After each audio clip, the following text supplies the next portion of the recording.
Subscribe. Yang ketujuh, wa fi sabilillah, orang yang berada di jalan Allah. Ini kira-kira tafsiran fi sabilillah itu apa? Apakah guru, kiai, ustadz, para dai termasuk fi sabilillah sehingga berhak menerima zakat atau tidak? Ini yang akan kita bahas. Hadirin jamaah yang dimuliakan Allah. Imam Syafi'i menafsirkan fi sabilillah itu adalah al-ghuzah.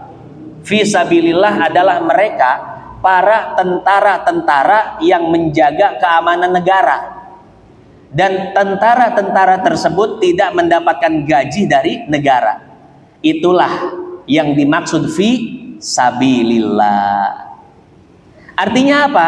Selain tentara atau tentara tapi mendapatkan gaji dari negara, maka tidak termasuk fi sabilillah. Artinya tidak berhak menerima zakat.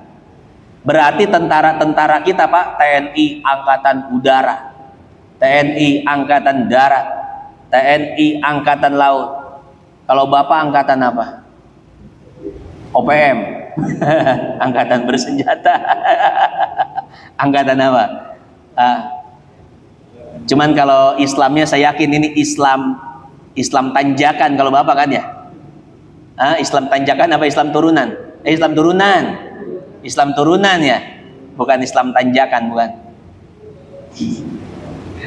Nah, para tentara kita itu tidak berhak menerima zakat. Kenapa? Karena mereka digaji oleh negara. Jadi para tentara yang berhak menerima zakat adalah tentara-tentara yang tidak digaji oleh negara. Itu makna fisabilillah kata Imam Syafi'i. Terbatas hanya satu golongan saja, yaitu para tentara. Beda dengan tafsiran Imam Malik. Menurut Imam Malik, yang namanya fisabilillah adalah jami'u wujuhil khair. Semua sektor kebaikan disebut atau masuk dalam kategori fisabilillah. Maka menurut pendapat Imam Malik ini, yang namanya ustadz, kiai, dai, masjid, musola, majlis, rumah sakit bahkan, itu semua berhak menerima zakat. Cuman di dalam mazhab Maliki ada aturannya. Kata Imam Al-Khurashi, ini di dalam kitabnya Syarah Mukhtasar Khalil. Beliau seorang ulama bermadhab Maliki. Kata beliau, di dalam madhab Malik, mustahik zakat itu cuma dua, yaitu maksudnya mustahik zakat fitrah ya. Mustahik zakat fitrah itu cuma dua, yaitu fakir dan miskin.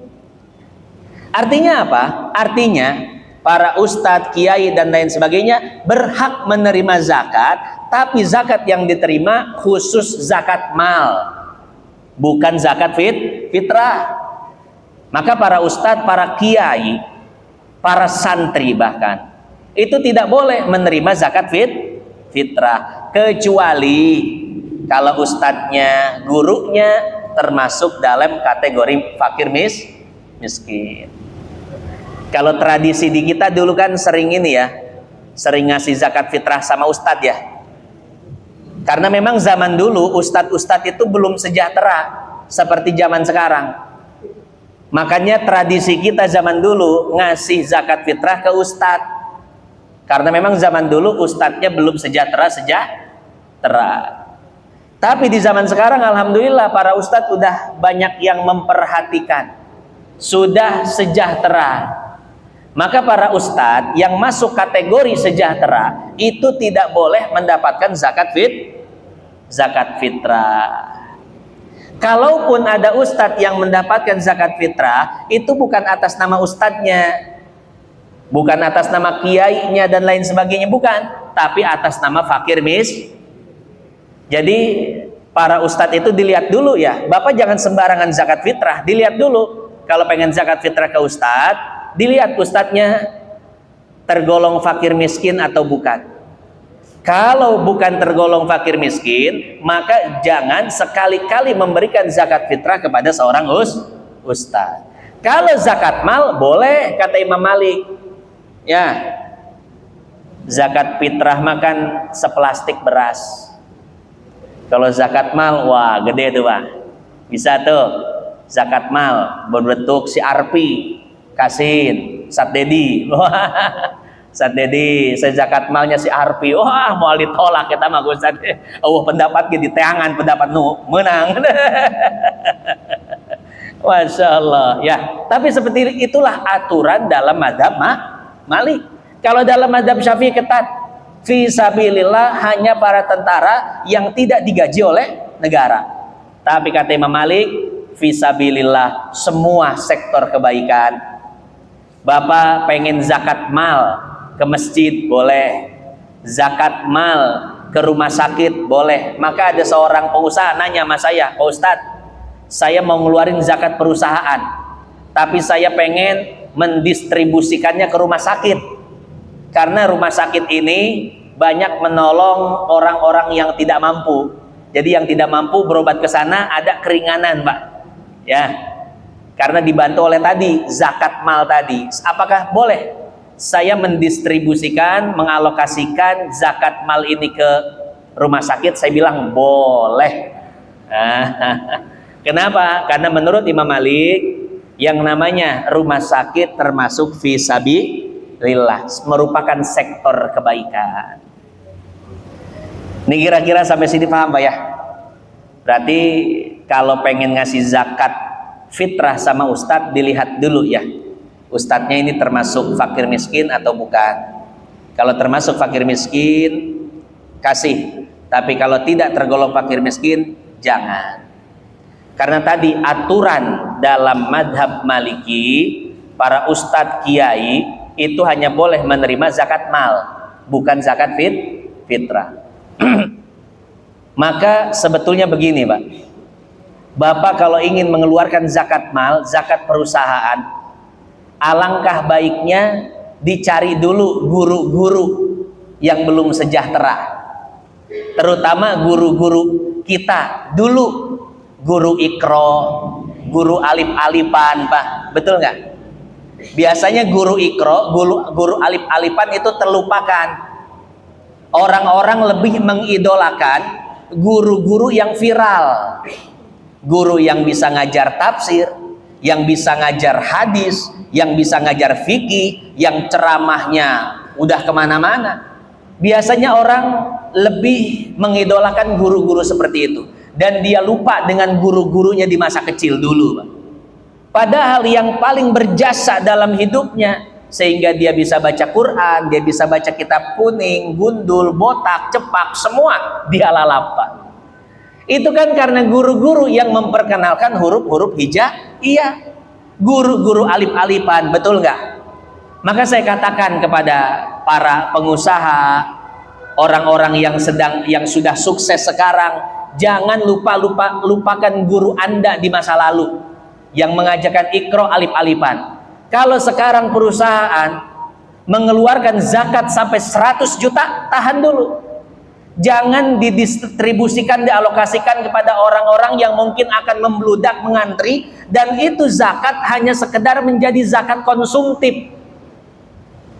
Punya uang 100 juta, diundang orang 1000 orang, dikasih cepet-cepet, paling habis 3 hari seminggu, betul nggak Pak?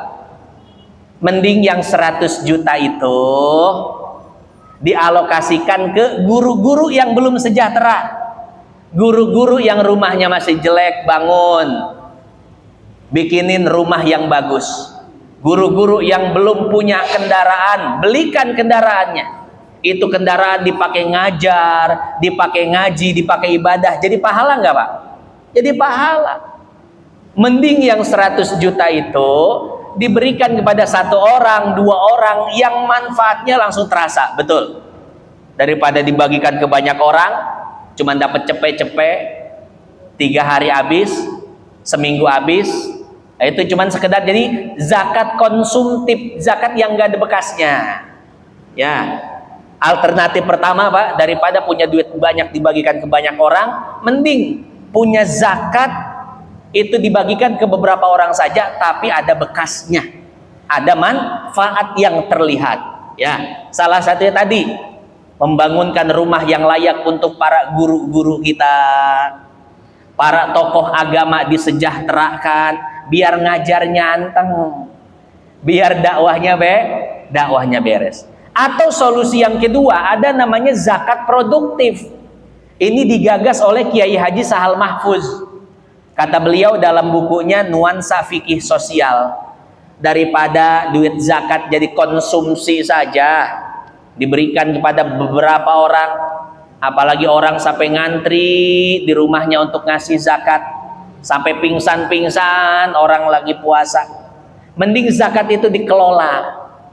Bagaimana cara kelolanya? Lihat, fakir miskin, pengangguran yang memiliki kemampuan untuk berdagang, modalin, kasih gerobak, kasih modal. Mending dalam setahun kita bisa mengeluarkan 10 orang dari kemiskinan, daripada hanya memberi makan 100 orang tapi tidak ada satupun yang keluar dari zona kemiskinan. Betul nggak Pak? Ini kira-kira zakat produktif itu setuju nggak?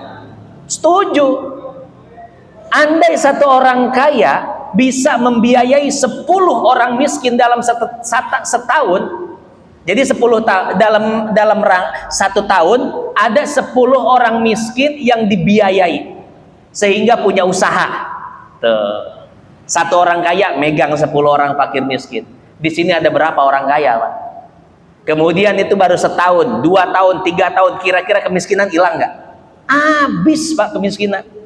Ya, andai zakat ini dikelola dengan benar, Masya Allah, mungkin kita tidak akan melihat saudara-saudara kita yang kelaparan, saudara kita yang kesulitan, dan lain sebagainya. Ya, ini saya mah berbicara sekedar konsep, dan konsep ini sudah dipraktekkan oleh beberapa lembaga ya, dan itu terbukti sukses.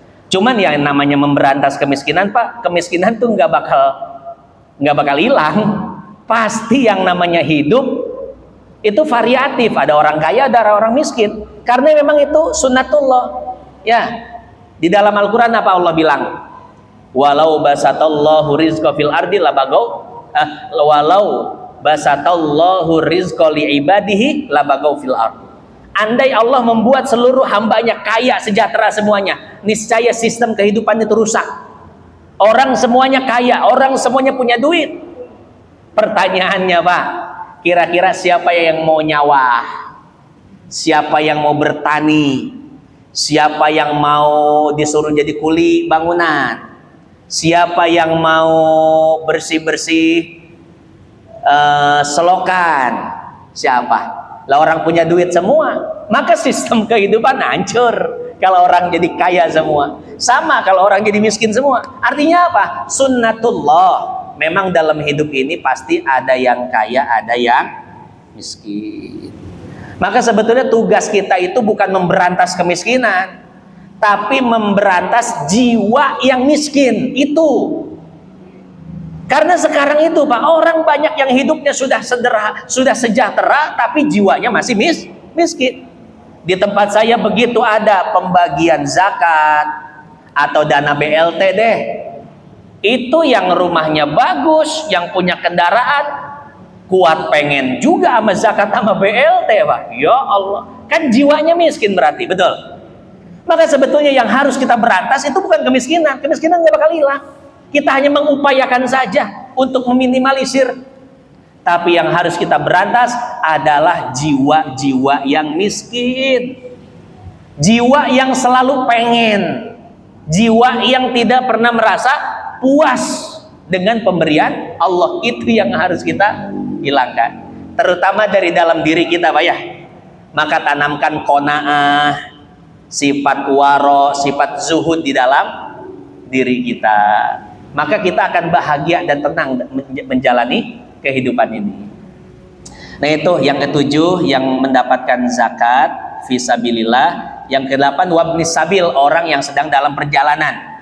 Bapak di perjalanan lagi liburan ke Bali, kemalingan, HP, tas, dompet hilang, mobil hilang semuanya. Bapak di rumah kontrakan banyak, ada 100 pintu. Rumah gede, mobil 11, angkot semua. Mantap. Tapi kalau di perjalanan Bapak nggak punya bekal, boleh dapat zakat. Di jalan, Pak, saya minta zakat. Kenapa? Saya kemalingan, bekal saya habis. Di rumah mah tanah saya, Pak. Masya Allah. Tuh lihat Jababeka. Punya siapa? Pokoknya rumah saya di sono aja. Di Jababeka mah rumah bagus, tapi di perjalanan kehabisan bekal, maka Bapak boleh dapat zakat. Nah, itu yang terakhir, Ibnu Sabil, orang yang dalam perjalanan. Bapak Ibu yang dimuliakan Allah, itulah 8 golongan yang berhak menerima zakat. Artinya apa? Kalau kita tidak termasuk dari 8 golongan tadi, jangan sekali-kali kita menerima zakat, Pak. Ada zakat salah sasaran, tok, assalamualaikum Pak, ini zakat dari Pak Haji Anu. Kalau Bapak tidak tergolong fakir miskin dan 8 golongan tadi, tolak. Mohon maaf, saya tidak berhak menerima zakat. Kenapa? Karena kalau Bapak menerima aji mumpung, berarti Bapak mengambil hak fakir miskin masuk ke dalam perut Bapak, perut istri, anak, itu jadi sesuatu yang haram semuanya. Itu bagi kita yang menerima. Jangan menerima kalau bukan termasuk mustahik zakat. Dan bagi yang berzakat, hati-hati, jangan sampai salah sasaran. Ini mah orang sejahtera, gaji cukup, dapat zakat. Hati-hati, zakat salah sasaran, zakatnya tidak sah. Maka penting kita mengkaji orang-orang yang berhak menerima zakat. Faridotam minallah wallahu alimun hakim. Wallahu a'lam bishawab.